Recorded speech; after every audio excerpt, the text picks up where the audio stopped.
자, 안녕하십니까. 문스탁입니다. 장중 스팟 방송, 녹화하도록 하겠습니다. 어제부터, 이렇게 장중 스팟 방송 녹화해드리고 있는데, 좀 신경 써서 하고 있는 거니까, 회원 여러분들이, 매매에 잘 참고하셔서, 좋은 결과물 좀 얻었으면 좋겠고요. 자, 시장 쪽은 먼저, 보도록 하면, 자, 오늘 시장이 좀 조정이죠. 전반적으로 거래소 및, 코스닥 시장이 조정을 좀 받고 있습니다.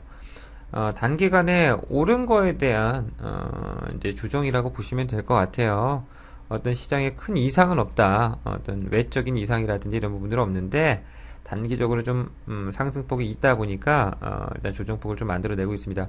물론 거래소 시장 같은 경우가 오늘자에서 21선을 갭으로 깨고 내려오기 때문에 그리고 추세를 깨고 내려왔기 때문에 단기적으로는 뭐 조정의 어떤 시간적인 흐름이 좀 더 이어질 가능성은 있어 보입니다만 그렇다 하더라도 시장이 여기서 어떤 큰 폭의 조정으로 전개되기보다는 일정 수준 제한된 하락으로 마무리될 가능성이 높지 않나 이렇게 좀 생각이 돼요. 무엇보다 일단 거래소 종목들이 2분기 실적이 예상보다 좀 보통 많이 안 좋습니다. 대부분 제 실적을 거의 다 확인을 하고 있는데 예상보다 대부분 안 좋기 때문에 이번 실적 시즌에 큰 메리트가 없다. 이게 어떻게 보면은 시장을 부양시킬 수 있는 어떤 요인으로 작용을 못하고 있다라고 볼 수가 있을 것 같고요. 코스닥 지수는 상대적으로는 좀 난 편인데, 그렇다 하더라도 코스닥 종목에서도 실적이 좋은 종목들은 제한되다 보니까 지수 자체는 위로 강하게 뻗지 못하는 그런 형태로 좀 진행이 되고 있죠. 근데 코스닥은 제가 거래소보다는 훨씬 더 안정적인 모습이라고 볼 수가 있을 것 같고요. 일단 거래소만 뭐 간략하게 말씀을 드리자면 제가 이제 지난주에 이제 시황 방송을 통해서 향후 시장이 어떻게 갈 수 있는지에 대해 설명을 드렸었는데 대략 2006년도와 좀 비교를 해드렸던 것 같아요. 그죠? 2006년도 이제 6월 달 정도 흐름과 지금의 어떤 경기 사이클 상에서 비교를 해드렸죠. 차트의 어떤 기술적 모멘텀 자체는 좀 차이가 있습니다. 그때 당시에는 어느 정도 큰 라인에서 상승 추세를 이어가고 있었고 지금은 이제 추세가 일정 수준은 좀 하락으로 꺾인 상태에서 반격이 들어온 거기 때문에 이동평균선의 위치가 좀 다른데 일단 이때 당시에 주가가 상승하는 동안에도 이런 반락은 있었다는 사실을 꼭 기억하시면 좋을 것 같아요. 한 번씩 큰 반락이 있었죠. 그리고 이제 이렇게 한 번씩 크게 한 번씩 깨트려 놓는 이런 모습들이 있었다. 하지만 결과적으로 크게 보면 이런 반락이 이 큰 흐름을 만들어내는 어떻게 보면 그 과정 속에 있었던 조정이었던 거라고 말씀을 드렸던 것 같고 지금 같은 경우도 마찬가지로 사이클상은 그때와 거의 뭐 일치하는 사이클이라고 말씀을 드렸고 기술적으로 약간의 차이가 있는데 지금 들어오는 조정이 크게 어떤 문제가 있어서 빠지는 흐름이 아니라 향후에 이제 경기가 좋아지기 전에 나오는 최악의 어떤 흐름이었다고 말씀을 드렸으니까 그 사이에 나오는 어떤 등락 과정이라고 보시면 될 것 같습니다. 근데 이제 조정이 어디까지 들어올 수 있냐? 거래소 조정은 거래소 종목 매매하시는 분들은 물론 이 뭐 지수의 흐름이 중요하시겠지만 저는 뭐 크게 중요한 건 아닌데 조정이 깊게 들어오면 절반 들어오는 거고요. 조정이 짧게 들어오면 38이 들어오는 겁니다. 그렇게 봤을 때요. 대략 조정이 짧게 들어오면 여기 어딥니까? 1875포인트 선에서 조정 마무리하는 거고 조정이 깊게 들어오면 1800 뭐 한 55포인트 이런 라인까지도 눌렸다 움직일 수가 있겠죠. 근데 제가 지난주 시황에서 제가 이런 얘기를 했던 것 같아요. 지수 무관용 종목들 이게 종목별 차별화 장세다 지금은 제가 이런 표현을 썼던 것 같은데 종목별 차별화라고 하는 거는 시장 전체적인 어떤 종목들은 방향은 하락을 얘기하는데 그 안에서 상승을 얘기하는 종목들이 있다. 근데 그런 종목들을 매매를 해야 된다라고 제가 말씀을 드렸던 겁니다. 그러니까 대부분 종목들이 하락한다 하더라도 상승하는 종목들이 있다는 거죠. 그게 이제 바로 8월장의 특징입니다. 이게 종목별 차별화의 아주 전형적인 특징인데 8월 중순부터 이제 8월 말까지 해서 중순에 한번 쏟아지고요. 말에 한번 쏟아지죠. 뭐가? 기업들의 실적이. 그래서 오늘자에서 기업들 실적 좋은 종목도 오늘뿐만 아니라 어제, 그제 해서 나왔던 종목들이 왜 나왔느냐, 시세가 왜 나느냐, 8월 실적 기대감이라고 했죠. 그래서 제가 지난주에 이런 얘기를 했습니다. 이 종목을 보자. 디스플레이 텍을 보자 그랬어요. 디스플레이 텍을. 그죠? 디스플레이 텍은 7월달 실적 발표를 했다라고 하면서 실적 발표를 하니까 주가가 이랬던 종목들 지금 위치가 이거 아니냐 이렇게 제가 말씀을 드렸죠. 그래서 이랬던 종목들이 결과적으로 실적이 좋으니까 이렇게 나왔다. 이렇게 나온다고 했죠. 정고점까지 빵 쳐버린다. 그래서 제가 그때는 종목들 설명을 많이 드렸습니다. 근데 오늘자에서도 종목들 실적 발표한 종목들이 눈에 띄어요. 눈에 띕니다. 우리 실전 방송에서 이거 뭐 장중에 제가 실적 발표 이후에 뭐 실적이 어마어마하게 좋게 나왔다. 이건 상한가 간다라고 제가 말씀을 드렸거든요. 그래서 이거 해보실 분들은 빨리 해봐라 라고 이제 적극 권유를 했었던 종목인데, 이거 보시면 플렉스컴 같은 경우 보시면 이거는 뭐 외국인들이 때려 팔았던 종목입니다. 저는 이 종목이 실적이 이렇게 나올 거라 생각을 못했어요. 정말 PCB 관련주 중에서 가장 최악이 아닐까라는 생각을 했던 종목이었는데, 순이익이 2분기 순이익이 155억 나왔습니다. 155억 발표가 나왔죠. 올해 예상됐던 순이익이 원래 290억 정도 됐으니까 1분기 실적 돈 못 벌었다고 감안하더라도 1분기 없다고 치더라도 2분기만 155억이면 올해 실적 이거 달성합니다. 무난히. 그죠? 무난히 달성하겠죠. 2분기에만 150억을 달성했는데 300억을 연간 달성을 못 하겠습니까? 근데 이 플렉스컴 같은 거 보시면 시가총액이 1,590억 밖에 안 돼요.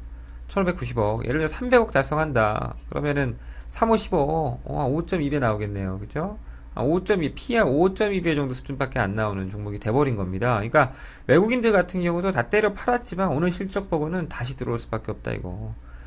그렇게 생각이 돼요. 그러니까 이거를 뭐 사라는 건 아닌데, 실적이 좋은 종목들이 결과적으로 어떻게 가는지를 잘 봐라.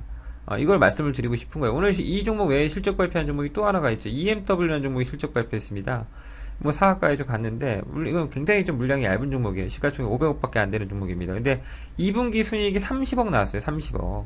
이 종목 같은 경우도 올해 예상되는 순이익이 한 120억 정도 예상을 했었거든요. 근데 1분기 실적이 저조했기 때문에 1분기에 뭐 지배주주 순이익으로 4억밖에 안 나왔습니다. 그러니까 그거 감안해서 봤을 때 이거 종목이 실적 달성은 어렵겠다, 이거는 이렇게 생각했던 종목 중에 하나예요. 근데 이런 종목들조차도 2분기 실적 30억대 나오면서 그러면 올해 못해도 100억 달성은 뭐 충분히 가능하겠죠. 뭐 시가총액 500억짜리 종목이 100억 달성하면 PE 5배 아닙니까? 그죠? 그렇다면 뭐 이런 종목도 이렇게 실적 발표되면 바로 상가에 되는 게 정상인 겁니다. 정상인 거예요. 상한가 가는 게. 이런 종목도 뭐 5,500원권까지 그 이상 뭐 추가적인 반격 나오겠죠. 그러니까 오늘 실적 좋은 종목들이 움직여 주니까, 예를 들어서 오늘 플렉스컴 같은 애가 가니까 같은 PCB 섹터에서 우리도 좋지 않을까라고 예상되는 종목들, 그러니까 BH 같은 애들이 오늘자에서 시세가 나는 겁니다. 실적 발표가 안 나왔음에도 불구하고 실적 발표가 안 나왔죠, BH 같은 경우가. 볼까요? 그죠? 플렉스컴이 실적 발표 나오니까 BH가 따라 올라온 거예요.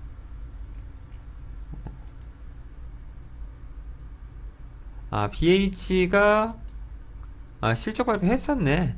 실적 발표 했었구나. 실적 발표 했었는데 플렉스컴이 같은 섹터에 좋으니까 덩달아서 또 움직이는 겁니다. 이런 게 실적 발표가 이미 며칠 전에 나왔었는데요. 그럼에도 불구하고 플렉스컴 같은 애 실적 좋으니까 같은 어떤 동지 아닙니까? 동지가 좋다니까 덩달아서 같이 올라오는 거죠. 이렇듯이 실적이 좋은 종목들이 움직이는 시장 코스가 바로 지금 같은 이 8월장이 된다. 제가 지난주에 님들께 말씀드렸던 종목들 중에서 저 뭡니까, 카메라 섹터 중에서는 셀코닉스를 봐라라고 제가 말씀을 드렸고, 그죠? 셀코닉스 오늘자에서도 시세가 납니다. 이것도 우리 실전에 님들이 갖고 있는 종목이에요. 뭐 대략 지금 10여 프로 수익이 발생을 하고 있는데, 일단 단기매도 안 줍니다. 더 먹고 나올 생각이에요. 실적 발표 아직 나오지도 않았는데 실적 나오면 가겠죠. 카메라 종목들은 어찌됐든 실적이 좋을 걸로 어느 정도 기정사실화하고 봐야 된다, 이렇게 말씀을 드렸던 것 같은데, 그렇게 보고 본다면 지금 자리에서 뭐 굳이 단타 치고 빠져나올 필요 없겠죠. 한 번 더 추가적으로 주가 날아갈 때 팔 수 있는 기회를 충분히 줄 걸로 생각이 됩니다. 뭐 뿐만 아니라 뭐 제가 괜찮다고 했던 종목들은 다 갔던 것 같아요. 파트론 같은 애들도 이미 시세가 한번 나왔죠. 이것도 19,000원대권까지는 일단 반격이 일차적으로 나오지 않나. 일단 이게 판단이 되는데, 뭐 방송이 뭐 17,000원, 16,000원대 말씀드렸으니까 19,000원대까지 뭐 충분히, 아주, 차익가 신유기에도 충분히 주는 것 같고, 잘 올라오고 있고요. 그 외에 이제 아직까지 이제 이 안에서 못 올라온 종목들을 좀 봐야 되는데, 좀 못 올라온 종목들을 보니까 지금 뭐 PCB 쪽 카메라 쪽도 움직이고, 오늘 보니까 터치 패널 쪽 S맥 같은 애들도 움직이네요. 그죠? 이것도 뭐 이제 저점 잡고 이제 올라오는 것 같은데, 이제 뭐 하나 둘씩 잡히는 것 같아요. 근데 아직 못 나온 애들은 뭐 이렌텍이라든지 모베이스 같은 케이스 업체들 이런 애들이 이제 아직 주가 반격이 못 나왔고, 근데 예를 들어서 이렌텍을 잠깐 설명을 드리자면 얘가 실적이 달성이 가능한지 여부는 엠드릭의 실적을 보시면 합니다. 얘가 1분기 순이익 46억, 지난해 1분기 12억 났는데 올해 1분기 46억 났어요. 그러니까 한마디로 좋아졌다는 거죠. 영업이익률도 개선됐고 순이익률도 개선되고 확실히 좋아지고 있는 게 실적에서 드러나고 있죠. 근데 올해 예상되는 순이익이 270억인데 이 270억이 달성이 가능할 것이냐 여부는 행들이 판단이 가능하다는 거예요. 지금 기업들 보면 1분기 실적 대비해서 2분기 실적이 월등히 좋거든요. 물론 이게 달성될지 여부는 뭐 봐야 알겠습니다만 뭐 어느 정도는 뭐 70억만 나와줘도 2분기에 2, 3, 4, 70억씩만 나와도 7, 3, 21에 256, 260억 나오지 않습니까? 거의 달성 가능한 거죠. 근데 이 종목이 270억 나오는 순이익이 달성될 걸로 예상이 되는 이 종목이 시가총액 1100억밖에 안 된다는 거. 그럼 뭡니까? 3, 4, 12, 4배의 수준밖에 안 되는 거 아닙니까? 그죠? 4배. 굉장히 싼 거죠. 형님들. 굉장히 싼 겁니다. 이런 것도 실적 발표 나오면 어떻게 되겠어요? 바로 그냥 실적 제가 예상한 70억 이상 나와준다. 그러면 바로 급등입니다. 바로 급등. 뭐 불보듯 뻔한 거죠. 이런 종목, 예를 모베이스도 마찬가지고 실적 발표 주가 급등 또 나올 수가 있고요. 뿐만 아니라 제가 지난주에 좋다고 했던 종목들 중에서 이제 내가 랭킹 한번 보여드렸지 않습니까? 기업들이 어떤 제 밸류 시스템 툴을 보여드리면서 이제 기업 가치 대비해서 이 주가가 얼마나 갈 수 있느냐 이거를 이제 분석해서 나오는 프로그램인데 참 힘들게 개발을 했어요. 근데 제가 이제 힘들게 좀 지난주에 보여드렸어요. 이런 종목들이 있다라고 하면서 그때 당시 이제 보여드렸던 종목들이 세 종목이 있었는데 그때 웰크론 강원이 거의 탑이었죠. 웰크론 강원. 오늘 좀 조정받는 것 같은데 웰크론 강원 이미 좀 올랐어요. 이미 주가가 이미 시세가 났고 이건 현재색 관련주는 아니고요. 저점 대비 이미 올라왔고요. 올라왔고 조정받는 거 이거 조정 이후에 더 가겠죠. 조정으로 급락으로 가려는 조정은 아니겠죠. 왜냐면 실적이 워낙에 좋으니까 이 종목같이 실적 대비 워낙에 저평가돼서 주가가 더 이게 더 빠지기 힘듭니다. 제가 봤을 때 이중바닥 만들었지 이런 종목들 같은 경우는. 근데 이거는 현재색 관련주가 아니니까 지금 트렌드에는 약간 벗어나지만 뭐 중기 트렌드에서는 뭐 충분히 매력적인 종목이라고 판단되고. 뿐만 아니라 이제 이 종목 외적으로 제가 이제 봐드렸던 종목이 이라이콤 이런 종목을 봐드렸던 것 같아요. 이라이콤 같은 종목은 실적이 굉장히 이것도 그때 랭킹이 한 뭐 6위 7위 했던 것 같은데 이거는 뭐 현대색 관련주 연관이 있죠. 제가 이거 종목 좋다고 이제 그거 보여드렸던 것 같은데 바로 오늘 차고 나갑니다. 뭐 3일 전 4일 전이었으니까 16,000원대였던 것 같은데 18,000원대까지 뭐 한 방에 올라오죠. 그러니까 제가 얘기했던 종목들은 거의 지금 뭐 최소 7%, 7%에서 많게는 지금 15%까지 반등이 나오는 것 같아요. 근데 종목들이 중요한 건 이게 끝이 아니라는 거. 8월장은요, 이 흐름이 계속 이어질 걸로 생각이 됩니다. 그러니까 이거를 단발성으로 생각하시면 굉장히 좀 골치 아프고 단타로 치고 빠질 생각하지 마시고 이번 8월장 실적 발표가 나오고 실적이 정말 좋다면 조금 더 끌고 가서 최대한 터트리고 나오는 그런 매매가 좀 필요한 그런 시점이 아닌가라고 생각이 됩니다. 일단은 제가 종목들 다 설명드리고 싶지만 형님들이만 살펴보시고요. 현지색 관련주 중에서 지난해 1분기와 올해 1분기 실적을 비교해 보시고 올해 1분기가 확실히 좋아지고 있다라는 것을 인지하셨다면 2분기 실적도 불보듯 뻔한 거다 이렇게 예상이 가능하다는 거예요. 그거 가지고 이번 8월장 매매 충분히 좋게 할 수 있지 않을까 이렇게 생각이 됩니다. 제가 틈틈이 매일 할 수 있으면 좋고요. 내일도 이 시간에 할 수 있으면 제가 녹화를 뜨도록 하고 지금 이제 12시 다 돼가는데 이제 식사 시간이니까 식사들 맛있게 하시고요. 남은 기간 매매 잘 하시길 바라겠습니다.